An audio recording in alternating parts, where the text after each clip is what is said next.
Hello everyone, स्वागत है आप सभी का कुणाल टेक्निकल जोन में। मेरा नाम है कुणाल।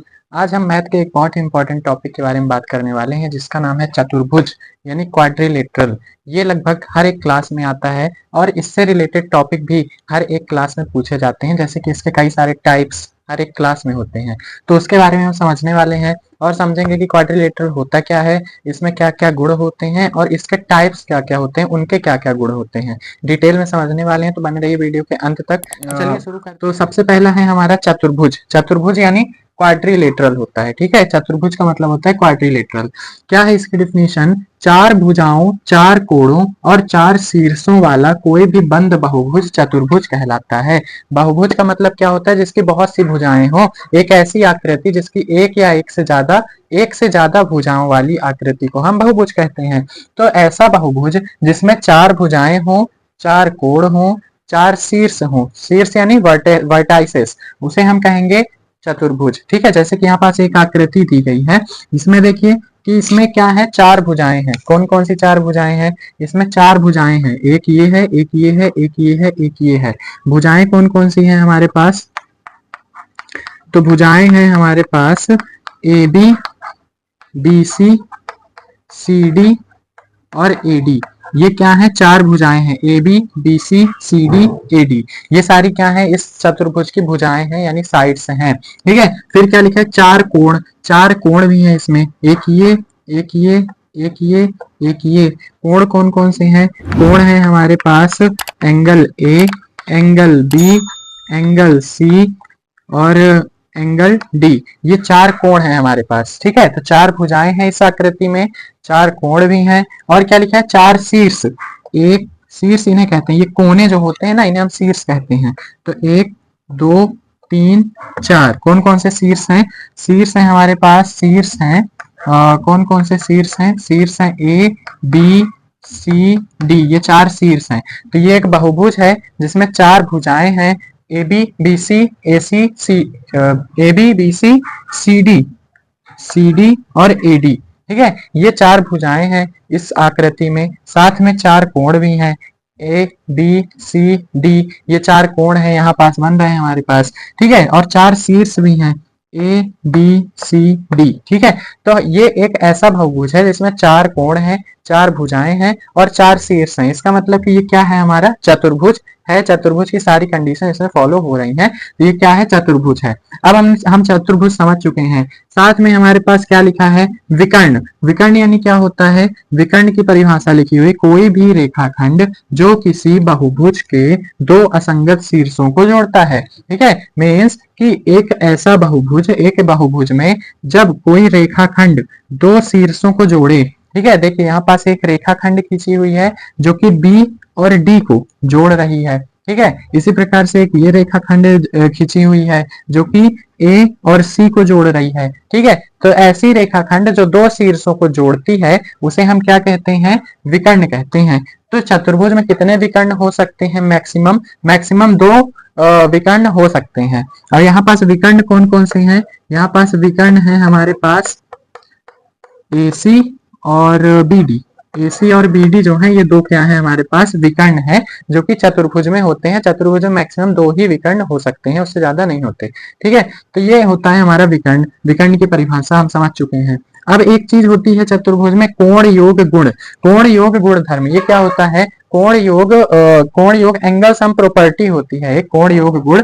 ये क्या होता है कि इसमें हमें बताया जाता है कि चतुर्भुज के समस्त कोणों का योग 360 अंश के बराबर होता है। चतुर्भुज के चारों कोणों का योग, कितने कोण होते हैं चतुर्भुज में? चार कोण होते हैं। तो angle A, angle B, angle C, angle D, इन चारों कोणों को अगर हम जोड़ दें तो हमारा उत्तर हमेशा 360 अंश के बराबर आएगा, ठीक है। तो यहाँ पास क्या होता है कि ये एक प्रॉपर्टी है जिसमें क्या बताया जाता है कि किसी भी चतुर्भुज के चारों कोणों का योग 360 डिग्री ही होता है हमेशा, ठीक है। और ये चीज बहुत ही ज्यादा इंपॉर्टेंट है और बहुत ही ज्यादा पूछी जाती है, ठीक है। क्वेश्चंस इस पर बहुत आते हैं, तो ये समझना बहुत ही जरूरी है। तो हम क्या क्या समझ चुके हैं चतुर्भुज के बारे में? चतुर्भुज एक बहुभुज होता है जिसमें चार भुजाएं, चार कोण, चार शीर्ष होते हैं, ठीक है, हमने यहाँ पास लिख भी चुका है कौन कौन सी भुजाएं हैं, कौन कौन से कोण हैं, कौन कौन से शीर्ष हैं।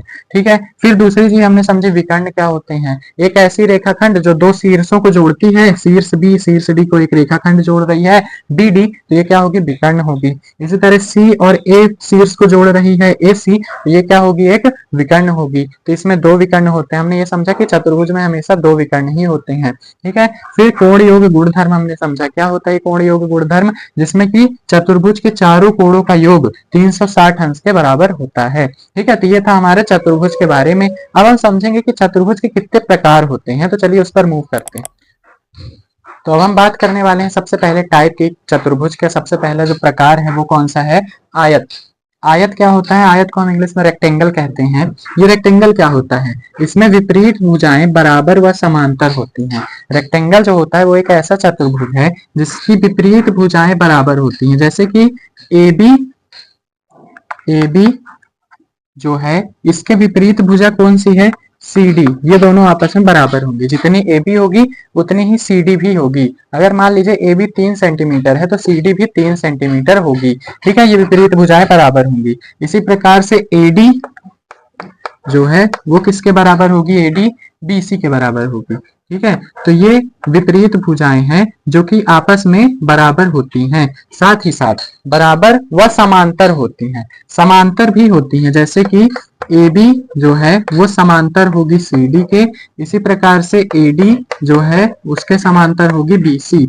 समांतर का मतलब होता है कि ए बी, ठीक है, ए बी और सी डी के बीच की दूरी हर जगह बराबर होगी। यहाँ भी जितनी दूरी यहाँ पास है उतनी ही दूरी यहाँ भी होगी, उतनी ही दूरी यहाँ भी होगी। ठीक है, तो ये होता है समांतर का मतलब। तो ए बी और सी डी आपस में समांतर होंगी क्योंकि इन दोनों के बीच की दूरी बराबर होगी। इसी प्रकार से ए डी और बी सी आपस में समांतर होंगी क्योंकि इन दोनों के बीच की दूरी हमेशा इक्वल होगी। ठीक है, हर जगह। ठीक, तो ये कहलाता है हमारा, ये फर्स्ट पॉइंट का मतलब है कि आपस में बराबर होंगी, विपरीत भुजाएं आपस में बराबर होंगी और समांतर होंगी। ठीक, अब दूसरा पॉइंट है सम्मुख कोण बराबर होते हैं। सम्मुख कोण यानी अपोजिट एंगल्स। कोण तो ये है ए बी सी डी। सम्मुख कोण का मतलब क्या है, ए के बराबर होगा इसका सम्मुख कोण सी, ए का सम्मुख कोण होगा सी। अपोजिट एंगल, अपोजिट एंगल कौन सा है, एंगल ए का सम्मुख कोण है एंगल सी। ये दोनों आपस में बराबर होंगे। इसी प्रकार से एंगल बी के बराबर होगा एंगल डी। ठीक है, ये क्यों बराबर है, क्योंकि ये सम्मुख कोण है और सम्मुख कोण हमेशा बराबर होते हैं। ये है आयत का गुण। ठीक है, फिर नेक्स्ट है आसन्न कोणों का योग 180 होता है। आसन्न कोण का मतलब क्या है, सम्मुख कोण का मतलब था अपोजिट एंगल, अपोजिट एंगल, लेकिन आसन्न कोण का मतलब क्या है, बगल वाला एंगल, अगल बगल वाले एंगल। ठीक है, जैसे ए है तो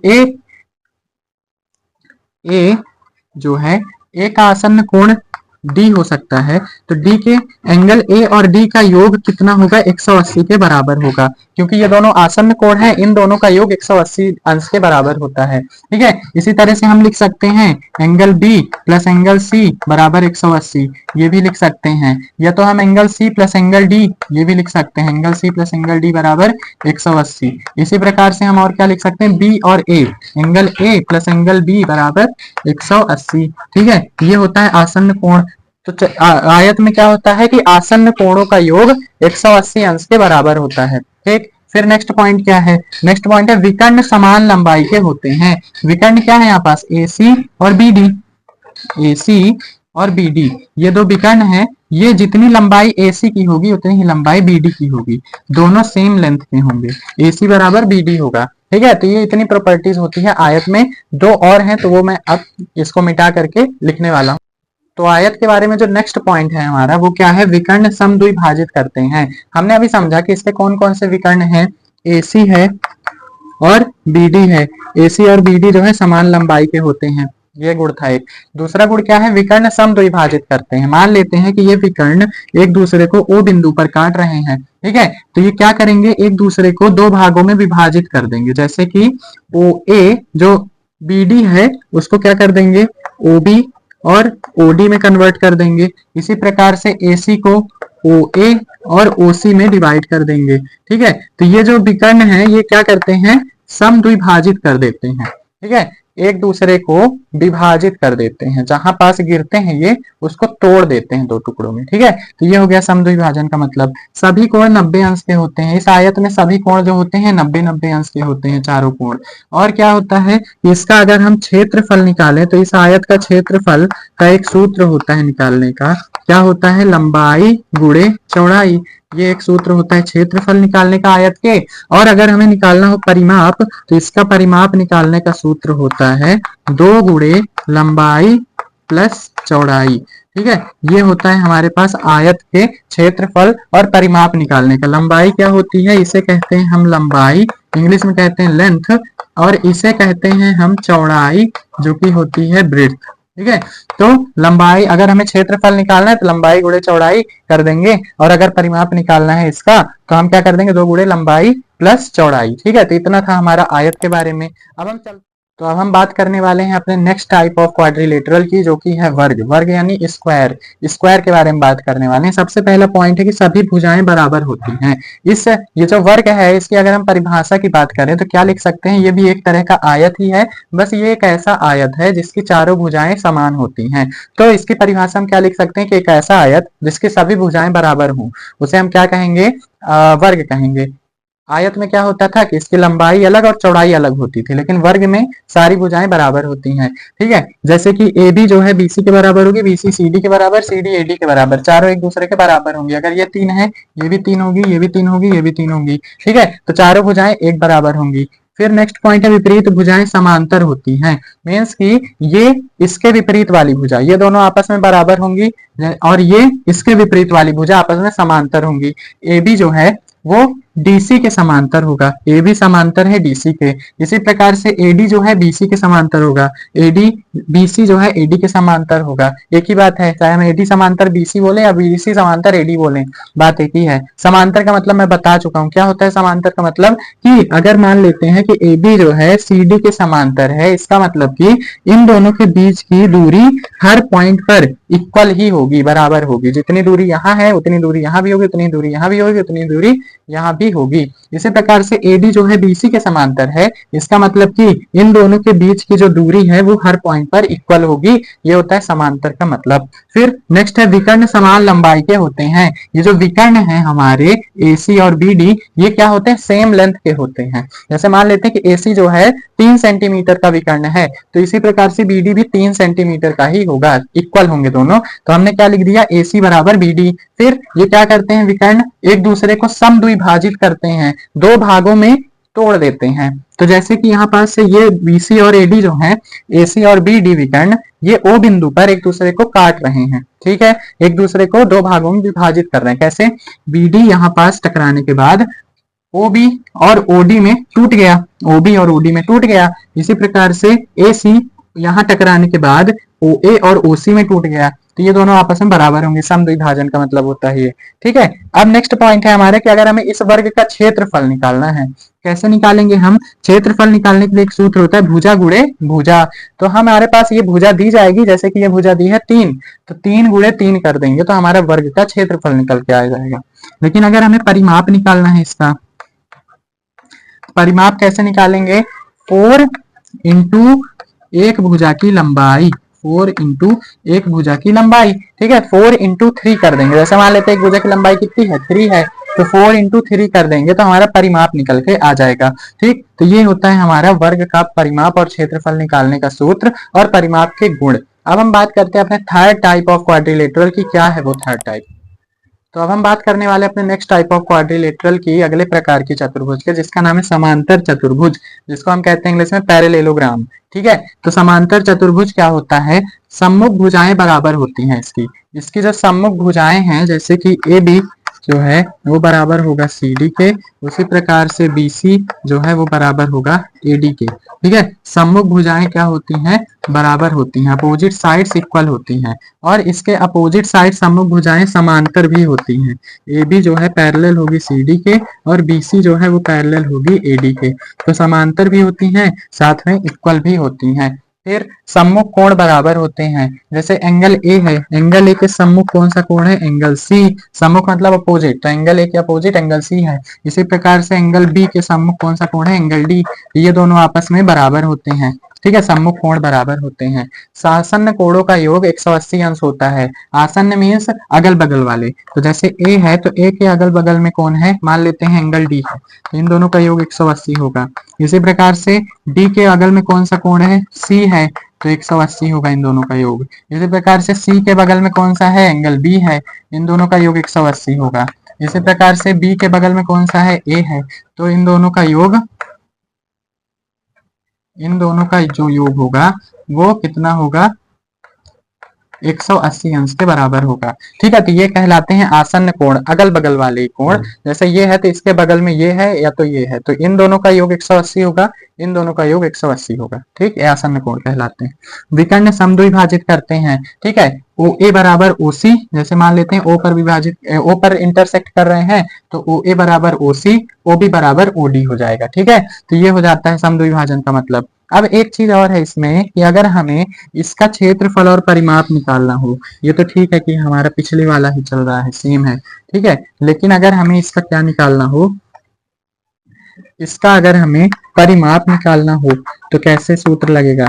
परिमाप का मतलब होता है बाउंड्री का एरिया। ठीक है, तो इसके बाउंड्री का एरिया क्या होगा, मान लेते हैं कि ये दोनों ए हैं, दोनों बराबर होती है ना, तो ये ए है तो ये भी ए होगी। इसी प्रकार से मान लेते हैं ये बी है तो ये भी बी होगी। तो अब यहाँ पास परिमाप का मतलब क्या होता है, चारों भुजाओं का योग। तो चारों भुजाओं का योग मीन्स ए प्लस बी, ए प्लस बी, फिर प्लस ए, फिर प्लस बी, तो ये क्या हो जाएगा, बन जाएगा A plus A 2a, B plus B 2b। तो ये बन चुका है हमारा एक परिमाप, समांतर चतुर्भुज का परिमाप। ठीक है, यहाँ पास मान लेते हैं अगर 3 है, यहाँ भी 3 होगा। इसी तरह से मान लेते हैं यहाँ पास अगर 4 है तो यहाँ भी 4 होगा। अगर हम इसका परिमाप निकालना चाहें तो ए क्या है 3 प्लस बी क्या है 4, फिर ए क्या है 3, फिर क्या है 4, तो इससे क्या निकल के आ जाएगा हमारा 3 प्लस 3 6 और प्लस 4 प्लस 4 8, तो 8 6 14, ये निकल के आ गया हमारा इस पैरेललोग्राम का समांतर चतुर्भुज का परिमाप। तो इस सूत्र की मदद से हम डायरेक्टली निकाल सकते हैं। ठीक है, इसी प्रकार से अगर हमें क्षेत्रफल निकालना है इसका, तो क्षेत्रफल कैसे निकालेंगे। क्षेत्रफल निकालने के लिए हम ये नहीं देखते हैं, हम क्या देखते हैं, एक चीज देखते हैं इसमें हम मान लेते हैं कि ये क्या है, इस समांतर चतुर्भुज का आधार है। ठीक है, आधार। ठीक, और इसकी जो ऊंचाई है वो मान लेते हैं, इसकी जो ऊंचाई है वो क्या है, h है। h ऊंचाई का एक समांतर चतुर्भुज है जिसमें आधार है। ठीक है, आधार को हम b से रिप्रेजेंट करते हैं, बेस। ठीक, तो क्षेत्रफल निकालने के लिए हम क्या करते हैं, आधार गुणे ऊंचाई, आधार गुणे ऊंचाई कर देते हैं, तो हमारा इसका क्षेत्रफल निकाल के आ जाता है। आधार को हम b से रिप्रेजेंट करते हैं, ऊंचाई को h से, तो b इंटू एच निकल जाता है। अगर हमें किसी भी समांतर चतुर्भुज का आधार दिया गया हो, मान लेते हैं इसका 3 सेंटीमीटर दिया है, ऊंचाई दी गई हो, मान लेते हैं ऊंचाई 2 सेंटीमीटर दी गई है, तो हम इस समांतर चतुर्भुज का b इंटू एच करके, b दिया है 3, h दिया है 2, तो 3 2 जा 6 सेंटीमीटर स्क्वायर हमारा उत्तर आ जाएगा, इस समांतर चतुर्भुज का क्षेत्रफल आ जाएगा। ठीक है, तो ये थे हमारे 3 टाइप्स ऑफ क्वाड्रिलेटरल। आगे के अभी और 3 टाइप्स है, तो उनकी चर्चा हम नेक्स्ट वीडियो में करेंगे। तो आई होप आप लोगों के वीडियो पसंद आया होगा। अगर आप इस वीडियो से कुछ नया सीखे हो तो इस वीडियो को लाइक कर दीजिए और कमेंट में आई हैव डन जरूर लिखिए। मिलते हैं नेक्स्ट वीडियो में, तब तक के लिए थैंक यू।